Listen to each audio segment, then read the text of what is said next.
Hit me.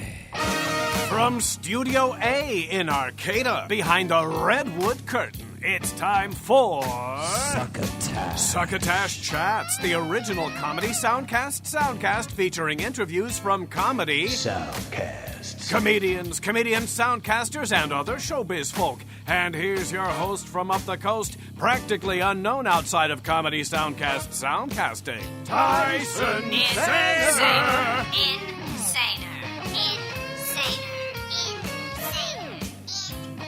Yes, for all intents and purposes, it is I, Tyson Saner, your host for this episode, and a few before it. But this one is different. As you may or may not have noticed from the episode title this week, it's a chat episode.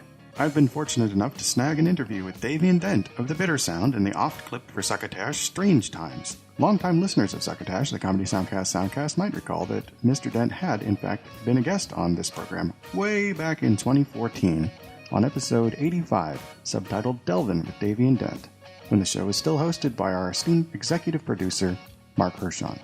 The show was still called Succotash, the Comedy Podcast as well. Those were the days. Anyway, I had a great time chatting with Mr. Dent, and I hope you'll have at least half as good a time hearing us. I've also got a double dose of raging moderate Will Durst's timely Burst of Durst segments. I'll be playing them throughout this episode and giving them their proper introduction with some great public domain stock music I picked out myself. So without further ado, let's dive into my chat with Davian Dent.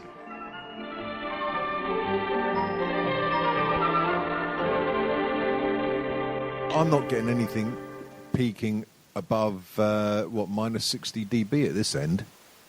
Ooh, it's actually gotten a little bit better, I think. Oh, that's because I farted. Ah, well. Good old English fart.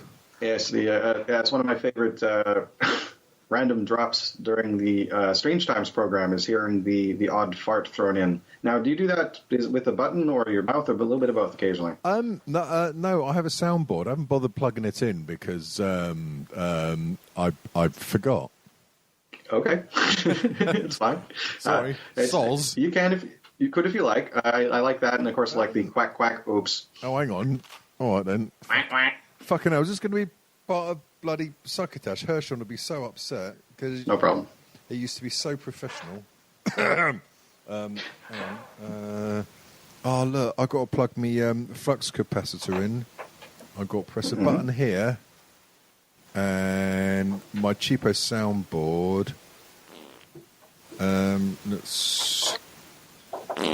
Did you hear that? Hang on. Let me play some music and see if it. Okay. Can you hear music? I cannot hear music. Or beautiful roses.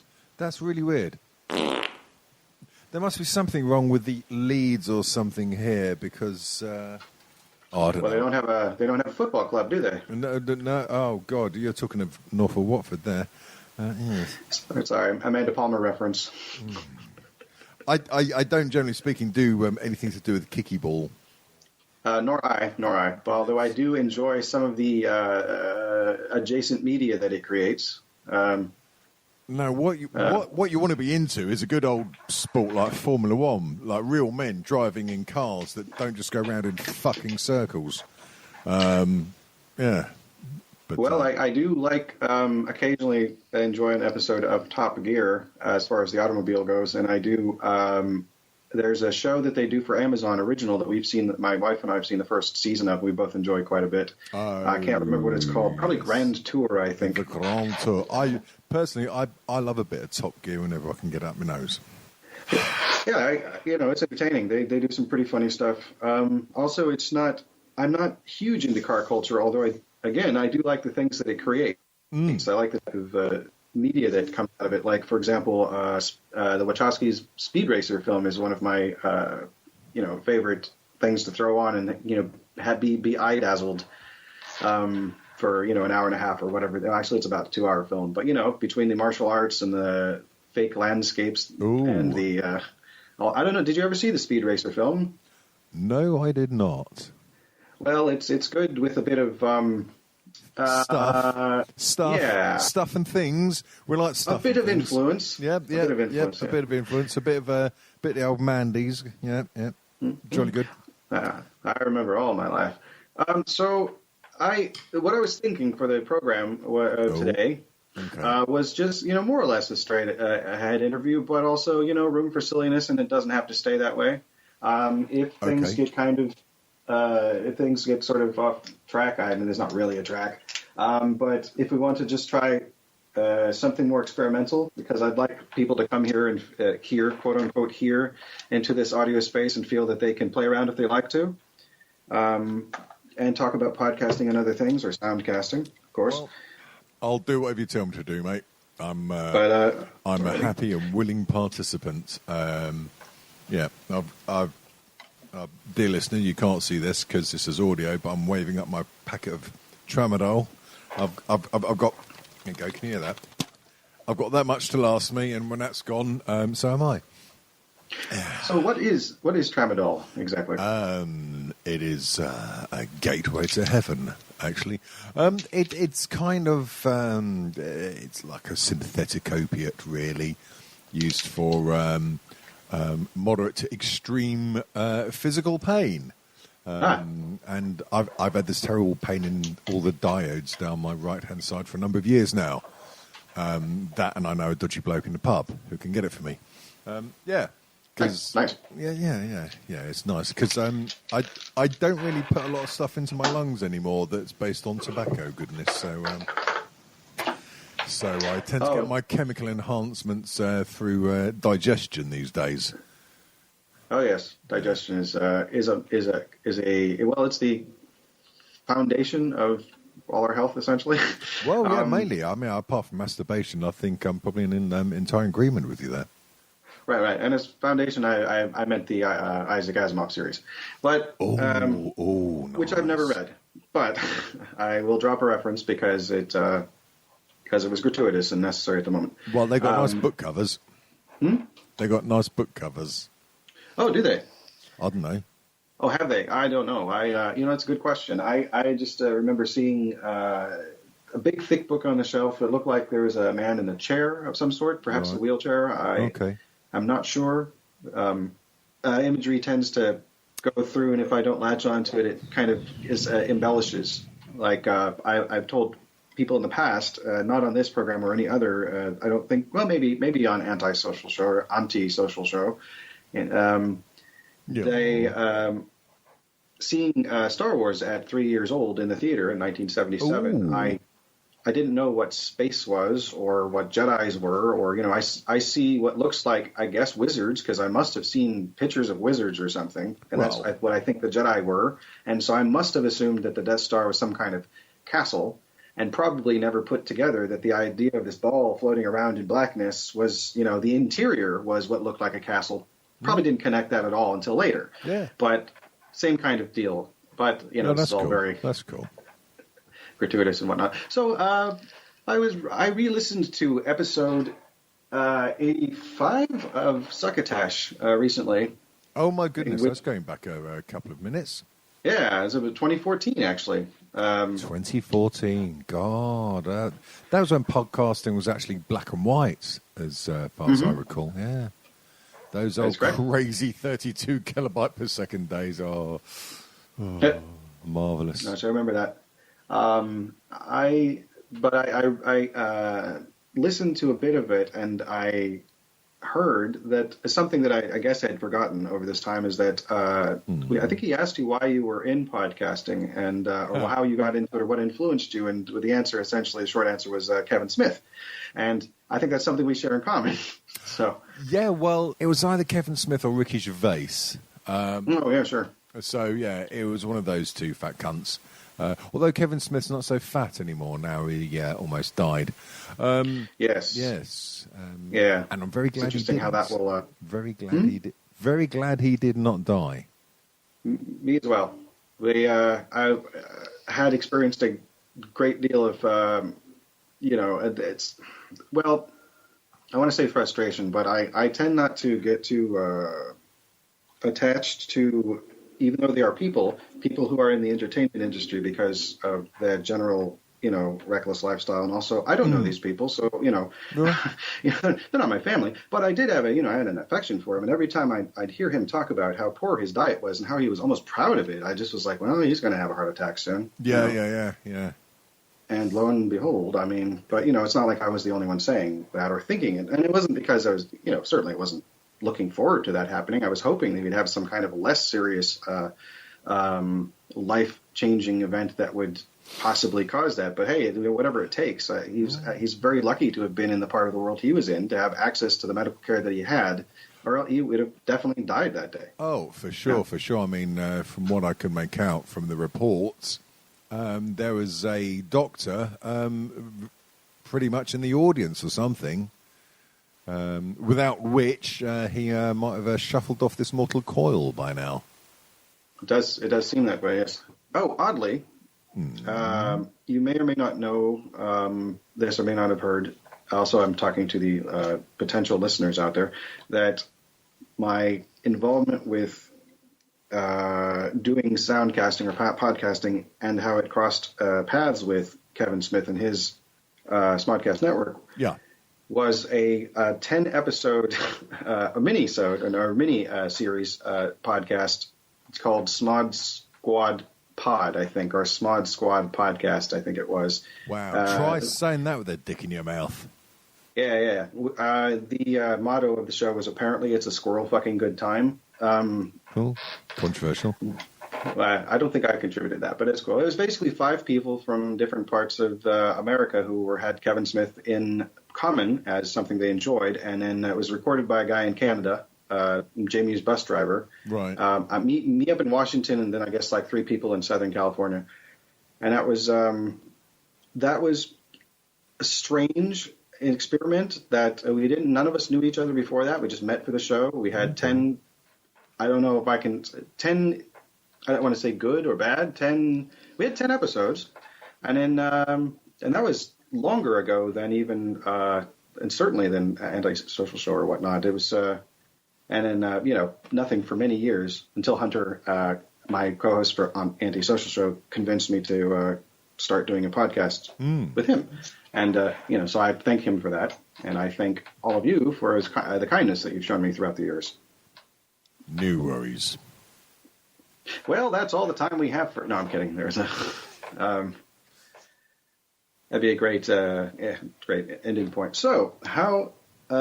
Let's see. When this comes out, this particular thing, this will likely air before the show you recorded with me, so we can allude to it. But if there's anything that, let's see. So this would be a good time for me to turn down my microphone and mention some peeking out here.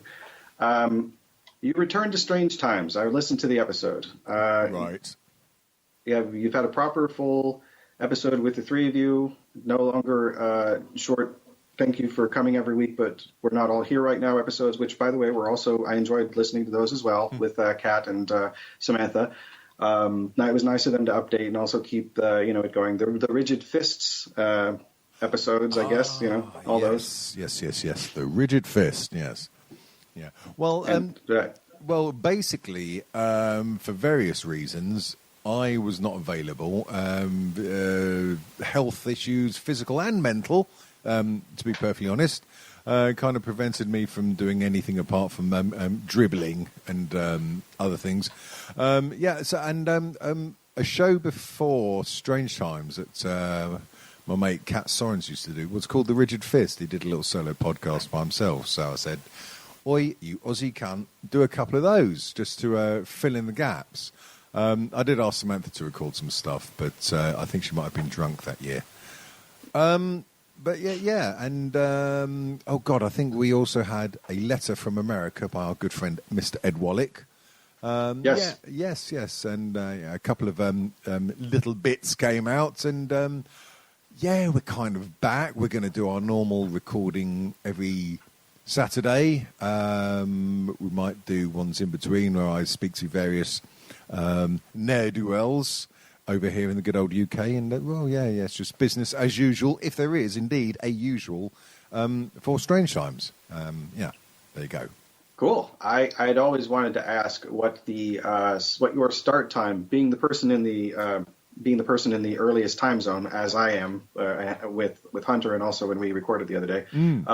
What start time do you usually have to get everybody all together for that? Well, we used to do it on a Friday, like UK time, Friday at about 10 or 11 o'clock. And that was like morning time for Kat, but it was even earlier for Samantha. Right. And sometimes with the fucking clocks changing, like GMT and GMT plus one and all that, it was really, really incredibly stupidly early for poor old Samantha and to a certain extent Kat. So we've shifted it now. So we record usually on a Saturday noontime UK, which I believe is kind of like late afternoon, evening their time, more or less. They're both drunk anyway by the time it starts, and as I usually am, because it's a Saturday. I see. So it's about 4 a.m. here, I believe, when you start. My word. Seems about right. Seems about that. It's really good. So yeah, it's basically already. So when you start, it's early here, but it's already the next day where Kat is, I believe. So that sounds a bit scientifical. It's already the next day. So I'm sorry. It sounds a bit what? Scientifical. Oh, scientifical. I thought I heard the word song in there. It's like, I don't know why. I thought there was a new composite word that had been made, like songorifical or song-typical, and then I heard it correctly. Song, blue. God, I love a bit of Neil Diamond, eh? So do I. Did you ever see him live? No, well, I've seen him on YouTube live. I've not seen him live. I had the pleasure of seeing a live concert of his when I lived in Washington. I think it was somewhere between 2011 and 2014. Oh, as best I can estimate. Washington. Now that's in America, isn't it? I know that. It is. Yes, we've got two of them. We've got one that's out on the East Coast that's actually a district, and then we got a whole state that's up on the left coast or the West Coast. That's just bloody greedy, isn't it? Really? Yeah. One of my favorite things about Washington is that there's a place in it called George. A place called George? There is a place called George, yes. Wow. It's George, Washington. Yeah. Okay. And in fact, that's where they have, there's a concert venue, which is a natural canyon called the Gorge, where there's a lot of bands played. So it's at the Gorge in George, Washington. Gorge in George. That sounds like a film that I might rent out sometime. It sounds vaguely Roald Dahl. Oh, now there's a nasty cunt, eh? Well, I'm not sure. He wrote great books, but apparently he was rather not the most pleasant of persons. I know. I'm sorry. Succotash, a very high quality soundcast. I do apologise, because I believe I've dropped the C-bomb twice already. I'm trying not to do it so gratuitous, not as much, because I'm all grown up now, and I'm trying not to be so fucking offensive. So I do apologise if I say the word "cunts" again. Okay. Certainly. Apology accepted and appreciated. It's the strangest thing. Since I've been re-listening to Strange Times or listening to it catching up and whatnot, I hear it so often that it starts implanting itself in other things. Like, for example, don't know why, I was whistling to myself. And there's a bit in Always Look on the Bright Side of Life where he says, if you're feeling in the dumps, don't be silly chumps. And in my head, it was don't be silly C words. So, C word, yes, yeah. Silly C's. Yeah, the two places where you'll hear it the most will be, A, Australia, and B, in, England, really. It's kind of lost its offensiveness in England and Australia.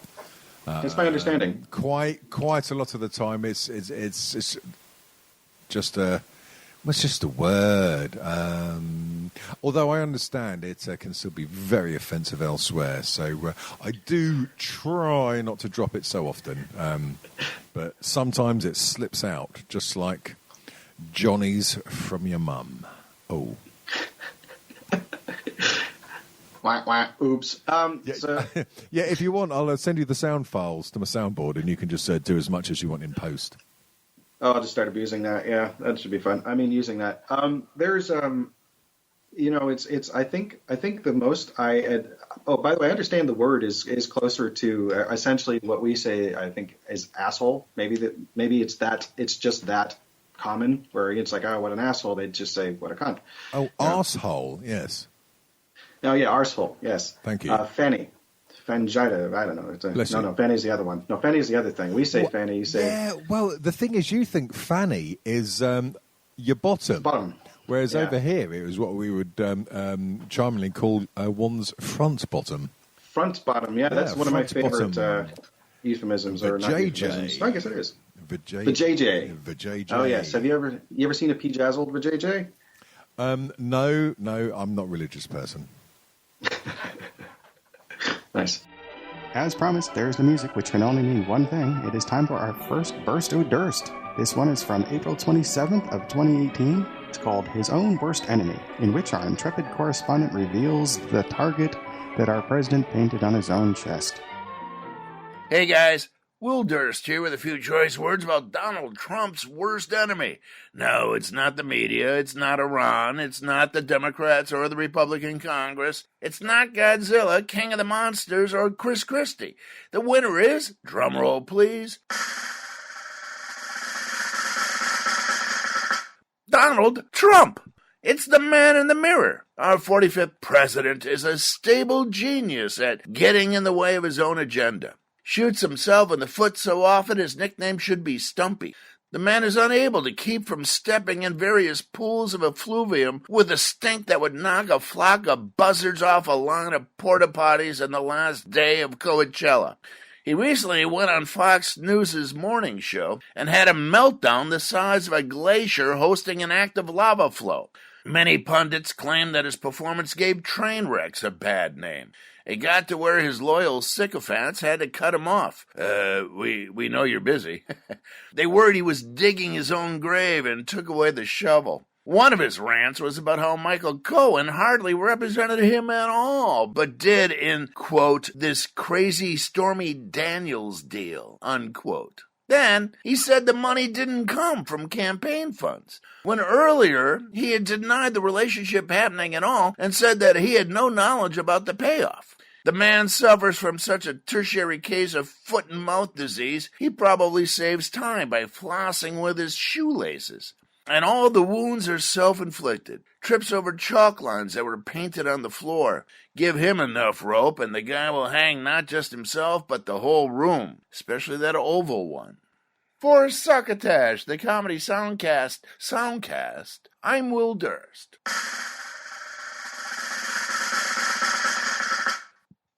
Let's see. Let me try and do something quasi-official just to see how it turns out. I really appreciate this. Is really kind of my training wheels as far as the quote unquote serious interview goes. You know, because it's. I mean, I imagine you've heard Antisocial Show at least once in your life. I've heard several of them. And I'm very glad that Hunter has sorted out his audio problems. Yes, I'm happy that has been worked out. So there's a very nice picture of you with some frames that are actually very similar to mine. I don't know if they're blue because the picture's in black and white. As I'm looking at a website called starnow.co.nz. It's got a few nice pictures of you, and it says you are an actor, an extra, a model, a singer, a guitarist, bass guitarist, drummer, and producer. And because I have to hit more to expand your description, there it goes actor, extra, model, singer, guitarist, ... more. So then I click more, and now the word less is next to it. But it says guitarist, drummer, producer-less. Yes. But it you're producer-less is what it's, except less is in a different color. So it's not going to be too confusing for anybody. That website is basically, dear listener, it's an extras website because I occasionally get a little bit of extra work, whether I'm doing a bit of voice acting or I appear in the background in some shitty TV program, which is why I very outrageously put the word actor on there. Yes. I see. Well, I suppose I could add that to mine then, even though I've never had a paid acting gig. Technically, I do some voice acting, so yeah, that's a just going to file that away for later in my head. And if I'm strictly honest, I haven't actually modelled since 1997. I guess I should really take that off, but there you go. 1997. Wow. Okay, so yeah, in 1997, I was still living in California. I was single. Man. I would have been 23 years old. Ooh. I was working at a buffet. Oh. Or, okay. You were walking at a waitress in a cocktail bar when I met you. Fucking love that song. Animotion, I believe. Human League, but I'll let you off. Ah, darn. No, yeah, that's right. Animotion was Obsession. You are an obsession, demon obsession. What do you want me to be? Yeah, I know that song. Yep. I love the use of the early the synths. I've been sort of rediscovering my well, I've not really been into the fiddling around of trying to figure out oscillator plus this plus that. Like, I might actually start doing the physical version of that, but I've been rediscovering the fun of going into and trying to create new sounds. Now understanding what each of these buttons and knobs do a little bit more than I used to, and but so doing that now, I get to occasionally I'll hit a sound, and because my brain works in this weird way, I'll go, oh, that is almost exactly like that sound in that one song from the 80s, except not, or at least it reminds me of it, whatever it is. Yeah, and the reminder of, yeah. Like, I guess the Fairlight CMS is one of the things, and there's a... was it the CMS or the CMI? I only recall the CMI. Oh, you might be right, yes. I think that might be the one that Trevor Horn and Art of Noise had. Because there was that, and what was the other one that was going around at the same time? There was the Fairlight, and they had a competitor. And if I was editing this, I would instantly cut the podcast, Google it, and then come back saying, oh, yes, and actually it was this one. But I can't fucking remember. Oh, God, the Fairlight.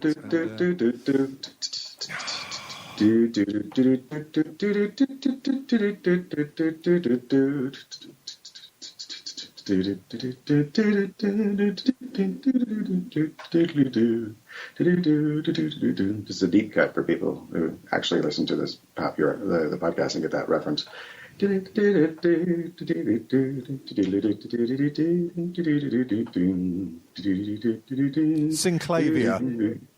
Synclavia. Oh yeah, Clavia. Yeah, I'm seeing a lot of VSTs that are have clav in their in their name, because they're like they don't want to use the same name, but they want to say, yes, we have a sound that is like one you're looking for. I'm also discovering a bit of chip tuning, so I've got this one that's sort of a Yamaha game chip, Sega Genesis sounding type thing. You filthy pervert.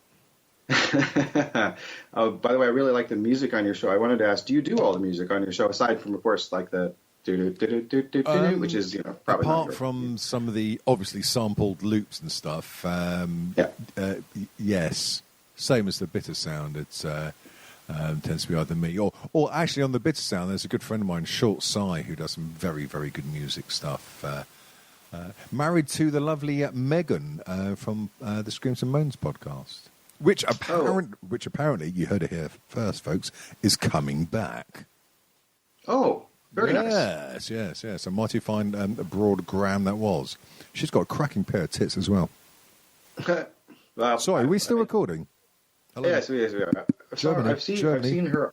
I follow her on Instagram, I believe. Oh.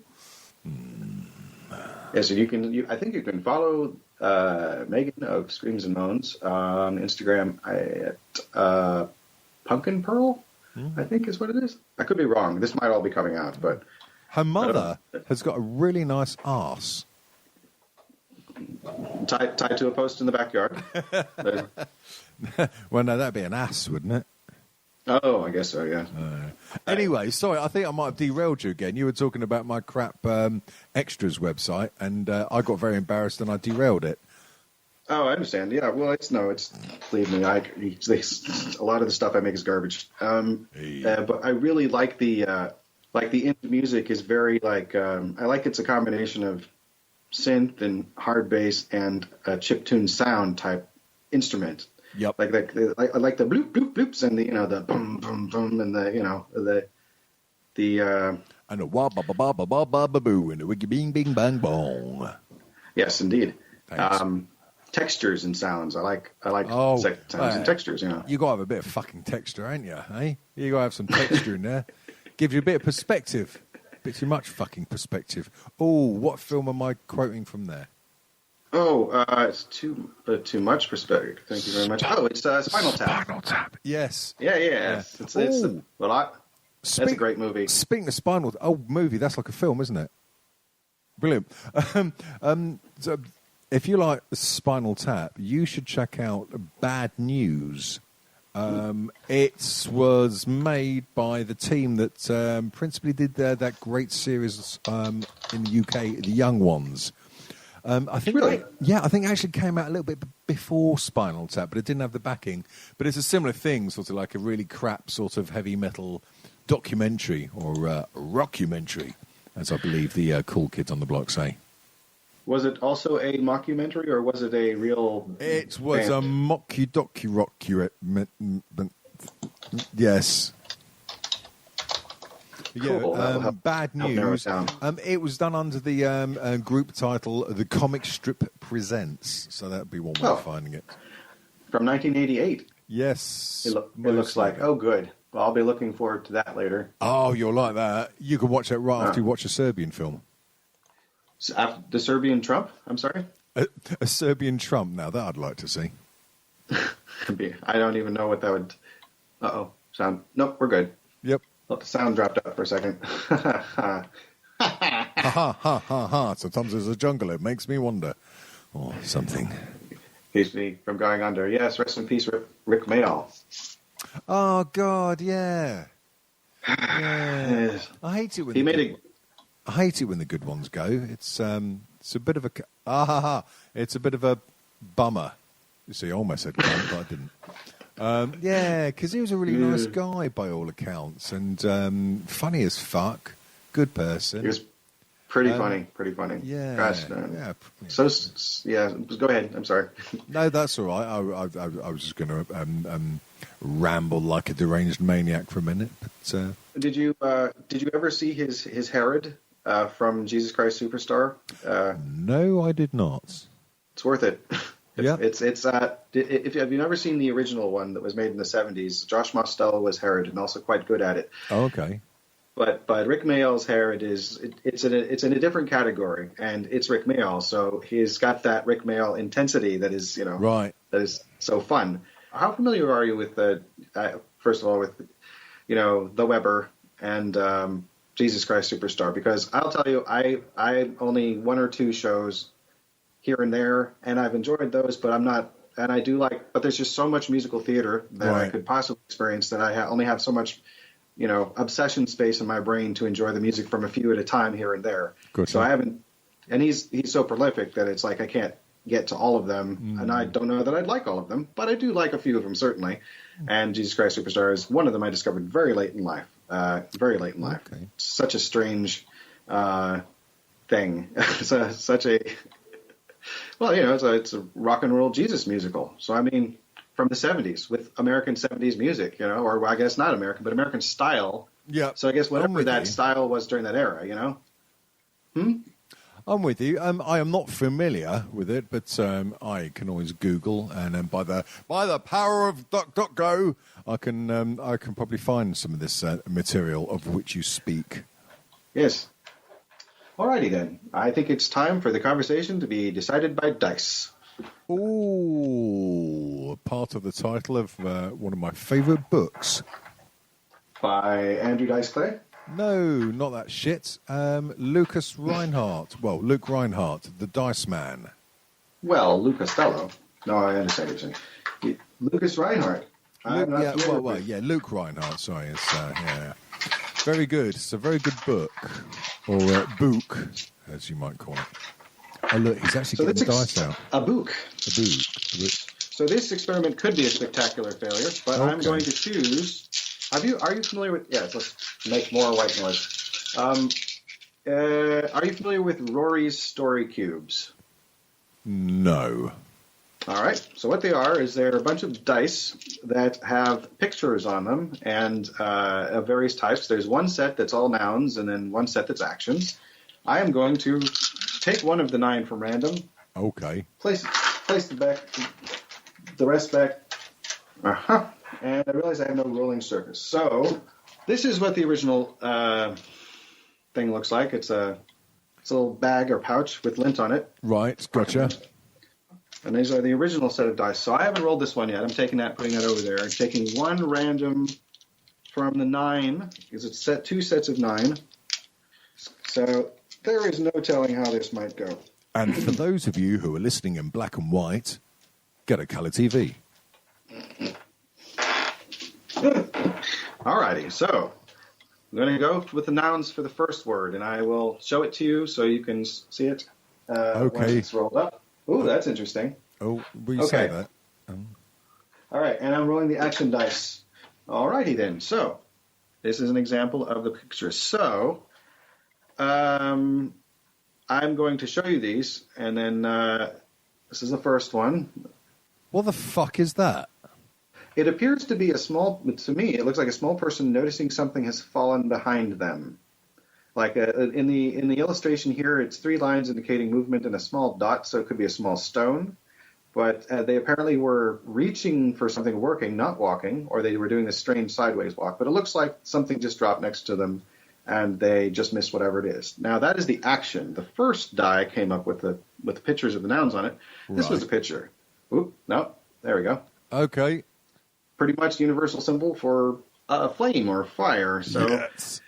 So we've got fire falling from the sky. All right. So, eschatology. What are your thoughts? Well, I don't indulge in it myself because I've got 2 feet. 2 feet. Yes. All right. Well, let's see. So things falling from the sky. Well, I heard that if yes. Sorry. Well, if Trump carries on the way he is, then there's going to be lots of that happening. Fire and brimstone fall in the sky, rivers and seas boiling, 40 years of darkness, earthquakes, volcanoes, the dead rising from the grave. Well, we've sacrifice. already started the 4 years of darkness when you bloody lot voted him in. Well, actually, you didn't vote him in at all. The Russians did, no. But I certainly didn't vote for him. More that. Well, yeah, I can tell because you're a man of class and distinction. But yeah. Thanks, Russia, for getting Trump in. Fucking bastards. Yeah, it's it's a dumpster fire, is what everybody keeps saying. How funny would that be? I mean, I would hate to be one of those people who voted as a joke because they wanted to shake up the system a little bit. Yeah, because it needed more. I'm going to put my vote here, Tommy. Go, Daddy, you do it. I'm going to put my vote right there. Yeah, it's just it's not getting better, but it is getting more. It never ceases to be interesting. And that's not always good, but it's and also not always entertaining. I don't know. It's kind of like no, it's nothing like, but something that is not always funny, but is consistently interesting to me is episodes of Monty Python's Flying Circus. Yes, I agree. I don't always laugh, but I'm always going, well, that's it. Okay, yeah, all right, yeah, that's something. Yeah, that is the correct. Never bored. That is the correct response for Monty Python's Flying Circus. Certainly with regards to the television series, yeah, kind of like The Goodies, another great TV show, a little bit later from that era, but yes.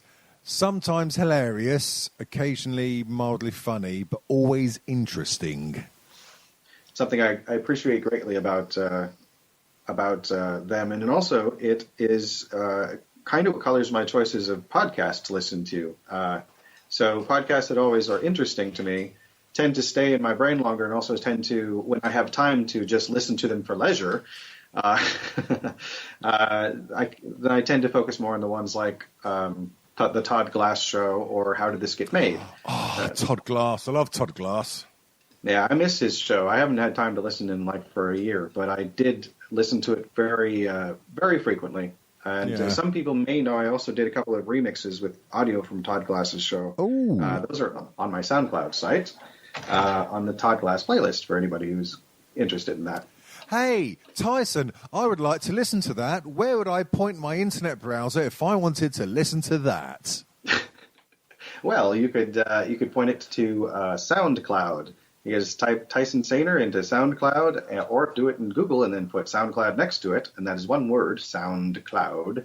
And you'll see not only my alleged music, but also episodes of Anti-Social Show, of which Davian will be appearing on in a couple of weeks from this present. Yeah, and I may be dead by then, so it might be a posthumous release. So there you go. Oh, gosh. Yeah, brain's just going to a dark place. Oh, dark places. Now you're talking my language. Like Garth Marenghi's Dark Place? Oh, that was very good, that was. Yes. I liked that, mainly because it had Matt Berry in. And I like Matt Berry. He's got a lovely voice, Matt Berry. A very rich, commanding voice. He more recently did a show called Toast of London. Now, if you YouTubed Toast of London, Matt Berry, you will find some veritable humorous gold. Humorous gold. Fuck.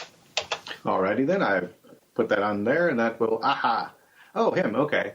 Oh, that's right. Okay, so he's the one... No, wait. No, yes, no, it's the other one. It's not the one, it's the other one. Yes.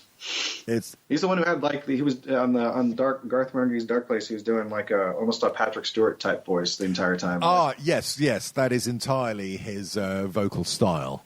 And if I had a scintilla of that talent, then I'd probably still be doing what I'm doing now. I missed everything after scintilla. Well, it wasn't important. Weren't we doing something with your dice? Oh, yes. Well, sorry, I have this most annoying habit of, annoying people and derailing things. So sorry, if you did have a game plan, then... I apologise from the heart of my bottom. I appreciate it. It's not necessary, though. This is the thing. I saw there was the flame, and there was something that had just fallen from the sky, and it made me think of... my mother told me today that there was some kind of space station that might be entering the Earth's atmosphere soon, or they're worried about it today. There was a Chinese one. There was a Chinese one that was falling into the upper atmosphere about a week ago. I don't really know what happened to it. China. Or if you're from South London, me old China. Oh, you know what? We did actually address it because as I took the fire falling from the sky as being a sign of the apocalypse, and we started talking a little bit about that. So that actually worked. That's what that was. So really, I shouldn't have derailed my derailing. No, you did fine, but I appreciate that you were worried, but you needn't had. Oh, I'm always worried. It's yeah. All right. Well, we can try something else if you like. But we'll need lube. All right. If you could pick... Yes. If you could pick a number between 1 and 250. Or we could let the dice decide. Well, I'm not going to say 69 because that would be too... I'm going to be just as... 42. There you go. 42. Perfect. Yes. I actually liked the film that they did on that a few years back, the Hammer and Tongs people. Yes, it was done very respectfully. I thought so. People said, it deviated from the TV series. Yeah, but the TV series deviated from the books, and the books deviated from the radio series. It's an organic thing, you people. People. Hey, people. All right, let's see here. Okay. This is from a book called Bizarre Superstitions. Right. And now, dear listener, he is holding the book up to the webcam there. It's a tiny book. It's it's not a tiny book, but it is smaller. My head is massive. Well, one thing I was going to say, your head is fucking massive, certainly. This is a bit of... Okay, so here's some superstition from an article in it called stages in the Maasai life. Oh. The Maasai, the tall, slender warriors and cattle herders of East Africa, pass through an extraordinary sequence of rites of passage throughout their lives. These mark the transitions from infancy to manhood, becoming a fully fledged warrior, a senior warrior, and finally leaving the ranks of the warriors to pass through the stages of becoming an elder. Oh. The Maasai make this progress through life as in the company of their age set, those who are close to them in age. Right. A new age set is formed every 10 years. For each ritual, a ceremonial village of 30 to 40 huts is built. These are just a few highlights of the rituals. Okay, so that was all prologue then. Whew. Before boys can be circumcised, Goodness. yeah, they must go through a pre-circumcision ceremony. One boy is chosen to be the chief of his age set. This is a misfortune. This is a misfortune for him because he is regarded as having taken on his peers' sins. Right. The ceremony itself involves day-long dancing. Oh, dancing. That's just the first. That's just the first paragraph. So, Bloody hell. dancing of about to lose the tip of one's, or some of the skin around the tip of one's Schlong. entus. Schlong, yes, they're Johnson. sausage. That's a massive Johnson. Can you see him? Oh, yes, sir. It's entering Earth's atmosphere now. When the boys reach puberty, it is time for circumcision. Perfect. Of course. For 7 days beforehand, the boys herd cattle. On their way to the ceremony, they are at turns encouraged and taunted by men and other boys. Oh. In mocking songs, they are told that if they run away or struggle against the knife, they will be killed or cast out of the tribe. Fucking hell. No painkillers are used in the operation, and the effects take months to heal. I'm not sure why that made me chuckle. After these, well, I'm not 100% sure. After the ceremony, the boys receive gifts of cattle, and having become men, are permitted to carry a warrior's spear, to tend large herds, to travel alone at night. Wow. So you can't travel alone at night unless you're a man in this tribe. Well, that just sounds sick and twisted, frankly. They're carrying a spear, thankfully. Let's see here. Later in life, having graduated to the status of a senior warrior, he goes through the meat ceremony. That sounds rather worrying. A little bit. A bull is slaughtered and consumed. Then it is necessary for wives to prove to their husbands that they have not been unfaithful with men from a younger age set. And then in parentheses it says, it is perfectly all right for a wife to have lovers among men of the same age set. Oh, cool. Not a younger one, but not a younger one. And then close parentheses. The warriors establish this by wrestling matches among themselves. How close they can come to the hide of the slaughtered bull determines how fortunate they have been. When a wife is judged to have been unfaithful, she must buy her way back into her husband's favor with a cow given by her family. Right. Mm-hmm. And then the last tiny paragraph. The Maasai men become a full elder in a special ceremony. On the morning of that day, he is given a special elder's chair in which he sits while he is shaved by his eldest wife. The chair, yes, nice little bit of a shave. Have you ever had anybody shave you, sir? Yes, actually, when I was having a operation on a strangulated hernia, I had to get the good old area shaved. I looked like the last plucked chicken in a supermarket afterwards. Straight razor or plastic disposable, or a third thing? It was a pair of scissors, actually. Sorry? Pair of scissors. Oh, the edge of a pair of scissors? No, just a pair of scissors. Just a pair of scissors, alrighty. The chair will stay with him as a lucky possession until it breaks. Ooh. If it is unbroken at the time of his death, his eldest son will claim possession of it. This, before was deeply disturbing. The Maasai tribe rituals, I like a good exploration of other cultures' ways of life, and that was your National Geographic moment. No, that was or several moments. That was I actually was going to. I was going to say I had forgotten before we started that I had an idea on the way here that if either one of us became bored, that they should just start snoring, and then the dice come out as a result. But I don't know if we can. Obviously, it's too late for that. We could superimpose it if you needed to, but I'm wildly not bored. Actually, this is the most fun I had since my mum died. Oh, my condolences on your fun. Hey, I'm English, right? Gallows humor. Yes, absolutely. Yeah, I appreciate quite a bit of gallows humor myself. I don't know what for example. Yeah. I feel vaguely troubled about that last passage that you read, and I'm not entirely sure why.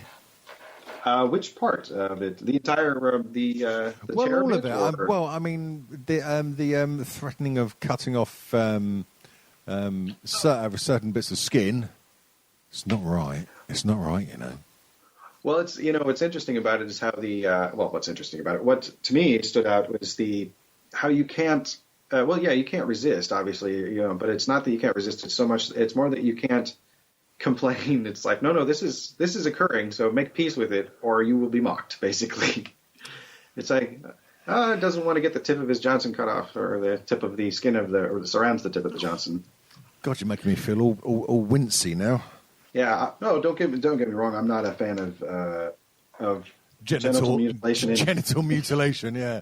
Hey, in general, it's the new black, right? Right. Yeah, this music's really doing something for me too. Here's our second burst of durst for the show from May 4th, 2018, 4 de Mayo, called Many Further Questions, in which our intrepid correspondent gets all involved in the question of questions. Hey guys, Will Durst here with a few choice words about what Robert Mueller wants to ask the president. The New York Times released 49 questions a special counsel thinks Donald Trump needs to answer for them to close out the Russian investigation. Nobody's sure who leaked the list. The special counsel himself, maybe, or some lawyers at the White House, the assignment editor at MSNBC, a disgruntled craft services worker at the National Review. At this point, we're just guessing. Everybody's blaming everybody else. And why was the list leaked? To lower expectations, raise them, lull the participants to sleep? Mostly, the questions sound like legal gibberish. What were you doing when blah, blah, blah said he did the thing with the guy at the place? None of the inquiries bring up Russian hookers, so hopefully it's not the complete list. And in the spirit of helping out, we here at Durstco have come up with some questions that should be added to the list because the American people deserve to know. Number 1, what's the deal with your hair? Is Corey Lewandowski your love child or just adopted? Who has the more annoying mustache, Ty Cobb or John Bolton? Any truth to the rumor that all the knives have been removed from the White House kitchen? What was Stormy Daniels like in bed? Is it true that Stephen Miller is the result of a Nazi breeding program that mated rabid wolverines with poisonous fungus? What's up with your ties hanging down to your knees? Isn't Rudy Giuliani supposed to be helping? What are the chances Dennis Rodman can be appointed ambassador to North Korea? Does Mike Pence have a pulse, or is he the product of reverse taxidermy? For Succotash, the Comedy Soundcast Soundcast, I'm Will Durst. If you want to reach out to Mr. Durst, you can reach him on Twitter at Will Durst. That is WILLDURST. You can reach him at willdurst.com. You can go to his Facebook fan page. Did you ever see Bone Tomahawk? No. Well, you may not wish to, Okay. Although it is a great film. It is a very good movie. There is one extraordinarily... there's a few minor violent scenes, but there's one extraordinarily violent scene that is a particular type of... there's a character that takes a type of injury that is very well executed as a special effect, shall we say. A nice combination of... Bone Tomahawk. Right. Kurt Russell doing a cowboy character. He's a sheriff type. And, Kurt Russell, I'm sold. Yeah. He's quite good. I'm Googling I mean, now. It's a horror western, so I mean, it might be on Amazon still, and but it is, if you like, I like zombie movies, so I'm not that squeamish, but even I was like, wow, I'm gonna have to watch that one again without the sound, so I can just wrap my mind around what I just saw. Right, 2015. Okay. Mm-hmm. Right. I shall, I believe as the cool kids say, check out that bad boy at some other point in time. All right. You've received a fair warning about the level and type of violence that it has in certain spots. Hey, I have watched a Serbian film. I think that contains about as much horrifying visual stuff as one could ever want or not want to watch in a lifetime. A Serbian film, a specific one, or? No, that's the name of the film. Oh, I did not know that. Well, it's obvious by the way I responded. Right. Yes. I don't. There might be people listening right now going, "Oh, for God's sake!" Approach the film with caution. What can I say? Oh. It is well written, well acted, really beautifully shot. The cinematography is very good. However, some of the subject matter, and in particular some of the scenes, I will very politely say, go way beyond the pale. So it's a film. It's a film that you might want to watch once, just out of interest, / horror's sake. It's not one I'd recommend for two young lovers to sit down and watch while they're cuddling up over a bucket of KFC. Not a great date film, huh? No, unless they're paedophile rapists. Yeah. I'm trying to think of what would be a good date film. Obviously it's my wife, so we just see whatever. We like, together we share a love for mysteries. We like, big action films. I like smaller, quieter films also that involve a lot of acting. Right. But I go all over the spectrum as far as what I enjoy. Oh, I'm well on the spectrum. Yep, I'm well on the spectrum, definitely. Like one of my favorite films of all time, I've been on record several times as saying is Who's Afraid of Virginia Woolf with Elizabeth Taylor and Richard Burton. Oh, fantastic. Tyson, yes. Great film. I have it on DVD because I haven't upgraded to Blu-ray yet because I haven't worn out the DVD yet. But, right. Wow. What a movie. What a quadruple of performances. I have not worn out the MP4 of that yet, so... Nice. I like the little tech references. I like the things that put this medium that we are currently reaping the benefits of, which is that people get to hear us talk. Well, that's a good thing about podcasts, hearing people talk. It's I find it's one of the best bits about podcasts. Sorry, soundcasts. Soundcast. Here it's soundcast. Yes, there you go. Soundcast. Casting the sound. There's actually discussion of the renaming of podcasting on the episode of Succotash that you guested on back in 2014. Dean Haglund and Phil Aronis of Chillback Hollywood Hour were discussing with Graham Elwood. Yes, Chillback. You're familiar with Chillback, are you not? Of course I am. I've fucked them both. My legal team would like to point out that only happened in my imagination. Oh, okay. Just imagination once again. Running away. Imagination will make a man of you. Now, if you can name that song, I will pay for the whole myself. Well, once more with the cue. Let me see if I can. It sounds familiar. Imagination will make a man of you. It was an English hit in the mid '80s. It was one of them one-hit wonders. Well,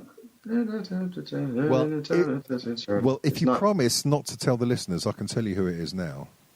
Okay. Guy called Bluey Sum. Oh yeah, never heard that before. That's interesting. Well, I've not heard the name. I may have heard this piece of music. That's more likely that I had, but there was no Shazam probably when I had heard it. So yeah, if the audio was working well enough at this end, I could have plugged it into the tube of views, but never mind. You called it the tube of views on that interview as well. That's funny. Did I? Yeah. Well, I do like to repeat myself.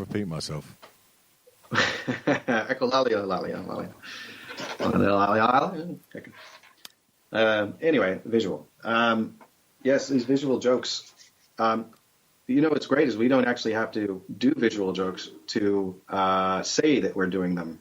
with this medium. That's another benefit. I mean, like, the listener doesn't know if I'm masturbating or not. It's true. And neither do I, actually.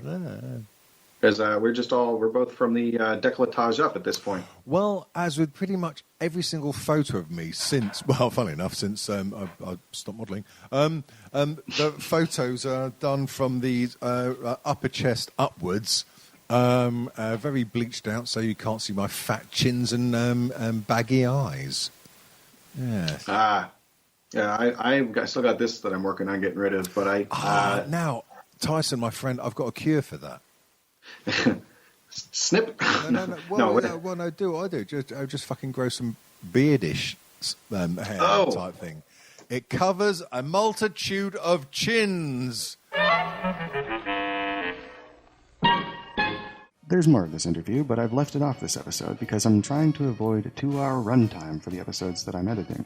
I had a great time chatting with Mr. Dent. I even had the chance to appear on his show, Strange Times, in the episode 259, called Dog Egg, for reasons I wasn't aware of until I listened to the show from the beginning. Our announcer Bill Haywatt appeared on episode 257 of Strange Times, as well as our executive producer Marc Hershon. I should point out that it was listed as episode 257, but the audio is from an episode of one of Mr. Dent's soundcasts called The Blank Planet from 2015.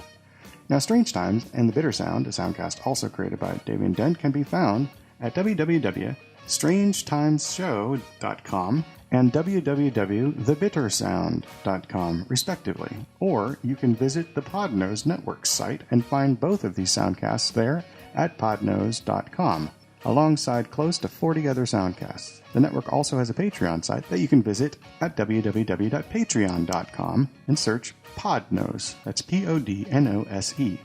Once again, I'd like to extend my gratitude to Davian Dent for being a supporter of Succotash over the years. I'd also like to thank you, the listener, who has listened faithfully as time has marched on, and also to those who have clicked on the Amazon banner at the head of our page at succotash.libsyn.com to donate, simply by shopping as you normally would. I am eternally grateful that you spend time here with us, and until next time, this is Tyson Saner, for Marc Hershon, Bill Haywatt, and for this episode, Davian Dent, gently reminding you to please pass the Succotash. You've been listening to Succotash Chat, the Comedy Soundcast Soundcast with your host, Tyson Saner. Brought to you by Henderson's Pants and... Imagine your company's name right here. Find us on the web at succotashshow.com, on iTunes, on Stitcher Smart Radio, on SoundCloud, on YouTube, on Dunder, on Blitzen, on iHeartRadio, and on a laughable app. You can hear us streaming and like us on Facebook. Follow us on Twitter at Succotash Show. Email us at TysonSaner@succotashshow.com. Or call into the Succotash hotline at our toll call number, 818-921-7212. That number again is 818-921-7212. You can also upload clips from your favorite comedy soundcasts directly to us by using our direct upload link at hightail.com/u/Succotash. Production of Succotash is overseen by Joe Paulino through the auspices of Studio P Sausalito, hosted by Tyson Saner. Our executive producer is Marc Hershon. Our musical director is Scott Carvey. Our booth assistant is Kenny Durges. Until next time, I'm your loyal booth announcer, Bill Haywatt, reminding you to please pass the Succotash.